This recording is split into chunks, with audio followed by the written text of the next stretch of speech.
We kick things off by welcoming Craig Burley and Ali Moreno to discuss the game in Spain. Real Madrid 3, Liverpool 1 is how it finished at Valdebebas. Vinicius Jr with a brace, Asensio getting a goal as well. Real Madrid then very much a favourites going into the second leg at Anfield next week.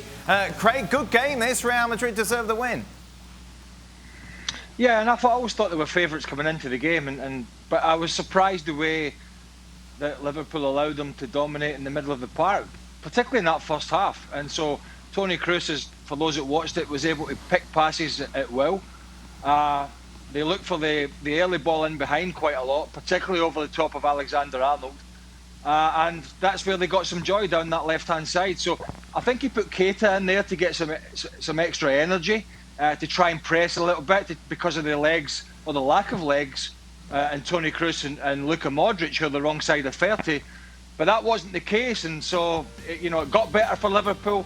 It's not a disaster, but for long periods it was not a good performance. Ali, Vinicius Jr, much maligned by Real Madrid fans, the media, and indeed his players, his teammates at times. What a show he put in today.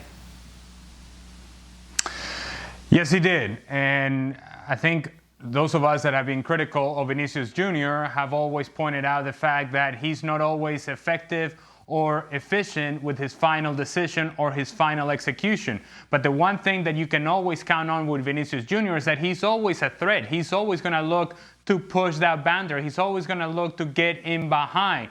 And what we saw from Real Madrid that was very surprising was the fact that coming into the match, if you had said, if the game is stretched and it's a back and forth and it's about a change of pace and a change of speed and athleticism, that's going to be provided by Liverpool. Instead, this was provided by Vinicius Jr and Real Madrid. And the time that Toni Kroos was allowed to just have and pick out whatever pass he wanted and however he wanted to pick that pass, and Vinicius Jr.'s timing his run well, it's amazing to me how the Liverpool center backs do not see this happening, that Toni Kroos has all this time and space to play this ball over the top and that you don't take a step back, that you try to maintain some sort of high line when Vinicius Jr times his run, takes a beautiful touch forward, and then I think what's most important, he finishes the play. That in itself is the biggest issue with Vinicius Jr, is that he doesn't always finish the play. He doesn't always find the right pass. In this case, he had a couple of opportunities on goal and he finished them very well. And Real Madrid needed that because they were not getting much from Karim Benzema. A lot of movement of the ball, but nothing really in terms of creating inside the 18-yard box. So it had to come from somebody else, and it did come from Vinicius. Greg, what is it about that Real Madrid midfield? Obviously, Casemiro, Kroos and Modric, that just have this ability, it seems, in big games to control things. Well, if you sit off them like that, they've got the ability. And I think that was something that Liverpool will take note ahead of the second leg, depending on team selection. Real Madrid have some players to come back.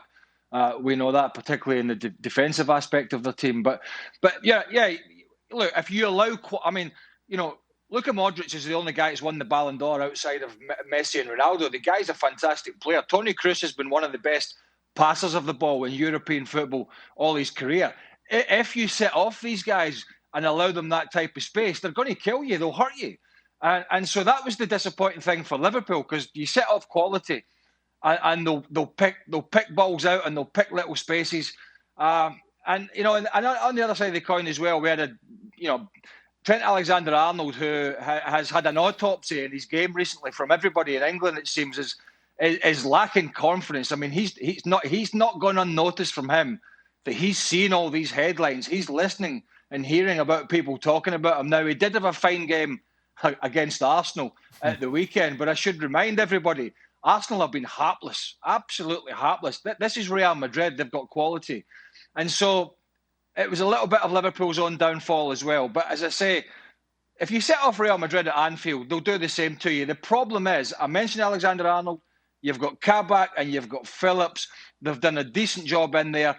But how do you stop this Real Madrid team scoring at Anfield? I just don't see it happening. There's a lot of buzz going into the start of this game, Stevie. No Ramos, and then, of course, the Varane out as well because of COVID. So excitement around the Liverpool fans thinking, right, this is a great chance to get at them. They never did. Well, to take advantage of that, then you have to keep the ball and you have to get through the middle of the park and supply your forward line with balls. That didn't happen. You know, the boys are talking there about at times where they were lying off. I think it was more to do with Liverpool, whether it was the three in the middle or the three up front, couldn't get a hold of the ball. And so when it kept breaking down, then that's when they were getting all the space. Now, if you can't take of the fact that they've lost Varane and Ramos, then at the very least what you have to do is defend properly. And that's not just from the back. Right. The middle three have to stop the opposition getting at the back four. As Craig said, Alexander Arnold's having a tough one. You've got Phillips, who today showed his complete and utter lack of experience.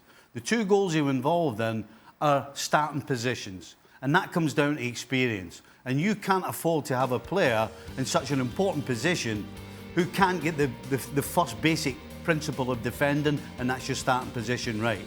So no surprise you lose goals. But listen, if you're looking for any sort of positive, it can only be the goal. And by the way, the goal was a complete and utter fluke. Diego Jota kicked it into the ground with his big toe. It came off Modric. It hit Salah on the back of the leg. It ricocheted off his other leg. It fell to him, and somehow he poked it home. That's the positive for Liverpool today. It can only get better. They're not out the tie, but I'll tell you what, they're not far.